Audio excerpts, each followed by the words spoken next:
Welcome to episode 20 of Bloggers Are Weird. I am DJ Paris, your host, author, blogger, videocaster, podcaster, and all the other stuff. Worker, son, friend, stamping enthusiast. I'm not a stamping enthusiast. Anyway, welcome to the show. I am so excited and proud to have done 20 of these shows. People seem to like them. They listen to them. And we're having a lot of fun. And I say we, and I mean me, the cat, and the dog, because that's who's currently in the room. The dog is asleep in the sunlight. The cat is chewing on my Echeveria plant, which is not cool, because that was not a cheap plant. So as soon as I'm done, I'm going to throw something at her. Anyway, a couple of things. First, please support our sponsors, romance-text.com. You'll hear a commercial for them in a bit. Also, a couple things to plug. I have a book out. Holy crap, I'm bathing in a rose. And guess what? On the cover, I am actually bathing in a rose. How original. And the artwork was done by my friend Angelique, who did a fantastic job. And it's really a fun book. And it's the best posts I've done, but not picked by me, picked by you, the readers. And it helps support this show, the blog, all of the hosting, the bandwidth, blah, blah, blah. So please support that. We also have a new show that has come out called O-Sex, Opposite Sex, with Karen and DJ. Karen, one of my favorite people in the whole world, and I do a show where we answer relationship, sex, love, marriage questions, which is so much fun. Okay, so today what are we doing? It's going to be, I wanted to say something real quickly. This is episode 20. I have a mission to lose 20 pounds, and I'm giving away 20 free copies of my book. Well, I'm 11 pounds in. I got 9 pounds to go, and I got to hit this thing by June 10th. That's my birthday, or else I'm out $350 for the dinner for my birthday that my dad has said I am paying for if I don't get to my weight goal. So I will get there, and I'll give away some books to you guys. Also, if you don't have anything going on this summer, in July, late July, go to Blog Her. I wish they were paying me to sell this, but they don't need my help. They've got 5,000 women are coming to this convention, and me, and there's probably about 30, 40 guys maybe. It's going to be awesome. I went last year. It was the most fun time I'd had. It was in New York. This time it's in Chicago, my hometown.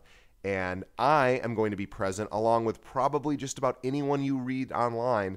They all go to Blog Her. And also, I'm going to be part of a party that we're doing for Aiming Low. If you don't read Aiming Low, you should. I write for them. They are awesome.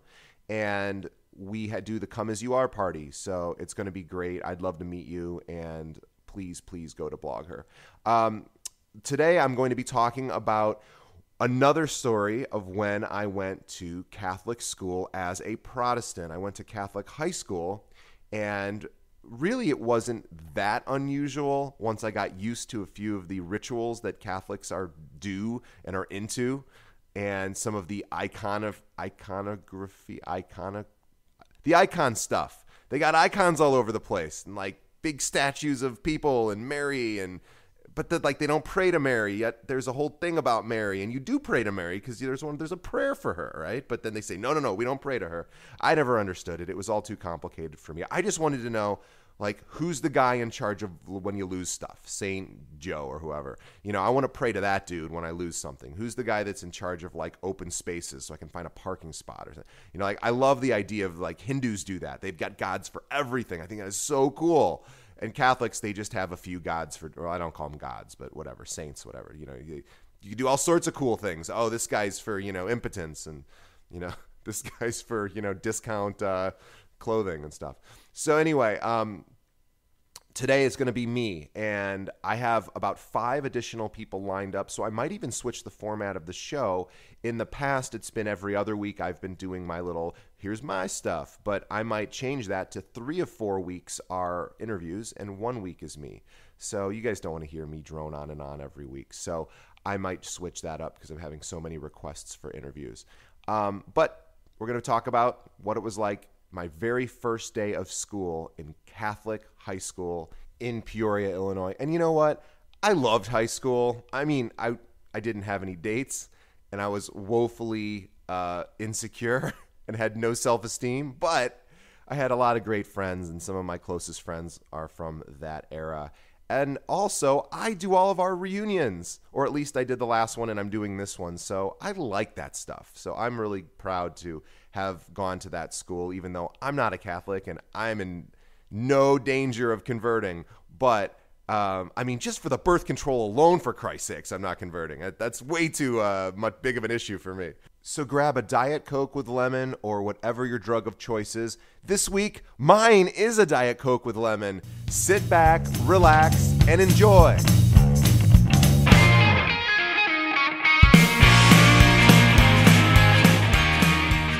Today's podcast is sponsored by romance-text.com. Looking to reignite the passion in your relationship? You have to check out romance-text.com. This is how to use text messages to bring back the passion and reignite the spark you once had. Now, if you're thinking this sounds cheesy or maybe it's just learning how to send dirty text messages, it's actually not. This program by relationship expert Michael Fiore has been featured in over 200 television and radio shows. This program has a money-back guarantee, is normally $97, but listeners of Bloggers Are Weird get a special price of only $47 for the entire program. By purchasing the program, you help support this show. Visit romance-text.com and get the passion back. Parasochial, the first day of high school, part 1. I have someone who has reached out to me recently and expressed interest in dating. She seems like a perfectly lovely woman, and so far our conversations have been nice. Only once have we spoken on the phone, the rest is through email and instant message. She lives somewhere other than Chicago. She asked me last night if I would ever consider converting to Catholicism if I married a Catholic, which she is. I laugh because to me the idea of changing religions based on who you marry seems complicated and unnecessary. I was raised Presbyterian, which is, of course, Protestant, and there is a world of difference between Catholic and Protestant. We pray to a similar God and all that, but there are traditions that don't match. As she was telling me that she needs her future husband to be a Catholic, I started remembering about my experiences as a Protestant going to a Catholic high school. So I want to introduce a new feature about these memories called parasochial. Get it? It's parochial, but anyway. Now, I don't intend for these observations to be intentionally cruel or insensitive, nor am I trying to poop on an entire religion. So lighten up, or lighten up. Zing! Get it? Lighten, enlighten up. Anyway, whatever. This is the first day of school, part 1. There are two things about the first day of Catholic high school that are prominent in my memory. The first was this whole business of their cross. Now, there are crosses everywhere in the high school. Okay, fine, it's a Catholic school, so I can't play totally dumb. And that was a little expected, right? Religion equals crosses. I get it. What was unexpected was their style of cross. Growing up, the only crosses I ever saw were just that, crosses. 2 pieces of wood or metal joined together, simple and clean. At my high school, the crosses were not so neat and tidy. They each, and I mean each, had a 3-dimensional representation of Jesus being crucified, with the 4-penny nails in the hands and feet. I remember seeing this and being totally shocked. Even his expression is one of anguish. I mean, the guy is dying. It's pretty damn sad. And gross. If you look clearly, you can see the puncture wounds and all. Now, the first day of school, I walked in and stared at this big Jesus cross in the entryway and instantly got depressed. You can't help it. Nothing is less unlifting than to see the guy you pray to tortured and dying. And to be honest, this sort of offended my sensibilities. If you regularly read my stuff, you know this is hard to do. I'm not that easily put off. I found myself turning into an elderly person out of touch with today's culture, complaining about the language on network television. Come on, do they really need to do this? I'm going back to stamping. Of course, this was also the school that made me watch a video of an actual abortion in my junior year. Subtlety is not their strength.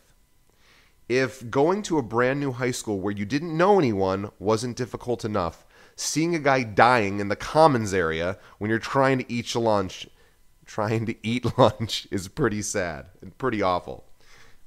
Every time I see this, even now, when the cross with the Jesus on it, I get depressed. The same thing happens every time I hear Neil Young's song, Down by the River, I Shot My Baby. Right? I'm ready to slit my wrists. Speaking of, once in college, our band decided to play that song live at a bar. Nobody applauded. And why should they? The song will bring everybody down. It's hard to get pumped up about homicide. Same thing with Jesus on the cross. Ugh. I guess I just didn't get it. I didn't want to be bummed out thinking about religion. There's enough sadness in a teenager's life just surviving high school. I don't need more bad feelings. And come on, the guy did some amazing stuff. I mean, he healed prostitutes and did regeneration with lepers and walked on water. And the wine, he did tricks with wine. Plus, after he died, he hung out for 3 days in a cave and then moved a big boulder on his own. That's pretty neat. So I guess I didn't understand showing the most awful moment of the poor guy's life. You know, display a scene where he did that cool loaves and fish trick. You know, that's inspiring. Again, I'm not trying to pick on the Catholics. I just feel awful when I look at that damned thing. Too much for me. And to show you I'm consistent, I don't prefer an open casket at funerals. No, thank you. Just keep the lid shut. And a nice simple cross is great too. Okay, that's it for this week. I'm keeping these damn things short because I do run my interviews really long. So this one's short, and I'll do part 2 in 2 weeks. Thanks for listening. Please share with a friend. Visit romance-text.com. And you know what? Go to my website and read everything because you deserve it. You're good enough. All right, thanks so much for listening. I'll see you next time.